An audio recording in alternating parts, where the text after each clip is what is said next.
Students from the Afghan Public Protection Force pilot scheme wait for their graduation ceremony, the final stage in the 3-week course before they return to their villages armed with both the knowledge and force to protect their communities. The scheme has proved controversial because there are concerns that arming local Afghans may exacerbate existing tensions between rival tribal groups in their home province of Wardak. It's an issue that their trainers are determined to overcome.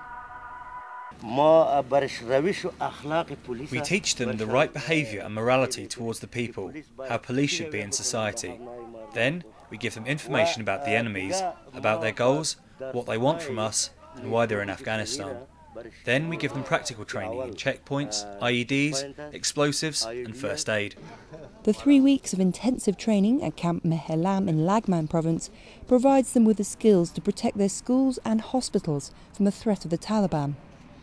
That's a lot to teach in just 21 days, but the scheme is designed to empower local people to take a bigger role in defending themselves and ensures graduates purely protect their communities against insurgents, backed as necessary by multi-layered support from the Afghan National Army, the National Police and International Security Assistance Forces. They are from different tribes and speak different languages, but we teach them not to think about these things, just that they're Afghan and that they should serve Afghanistan.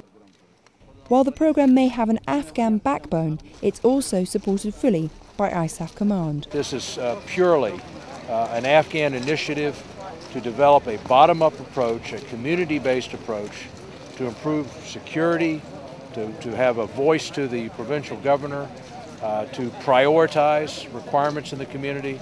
And again, I applaud the courage of these men to step forward and represent their community. But they know that if they run into problems, they can call the Afghan police, they can call the Afghan army, and the international forces that are in that area. So this won't be a case where they're out on their own. Members of the force will wear a uniform, be paid a monthly salary of $100 and are monitored under the structure of the Ministry of the Interior.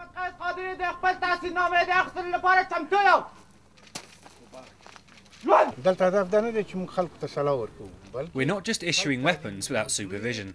The force is still a part of the Ministry of the Interior. Do not be afraid that these forces are going to use their weapons to take money from people.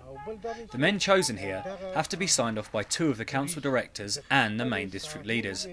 They have to state that he's a man of good character and that he can attend the APPF programme. Also, the APPF don't have as much authority as the police. They will just go back to secure schools, hospitals and clinics.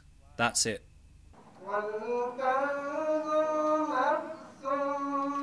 All eyes will be on these students as they return home and take up their new duties. If this pilot programme is a success, the Public Protection Scheme will roll out to the entire country. This is Ruth Owen for the NATO channel.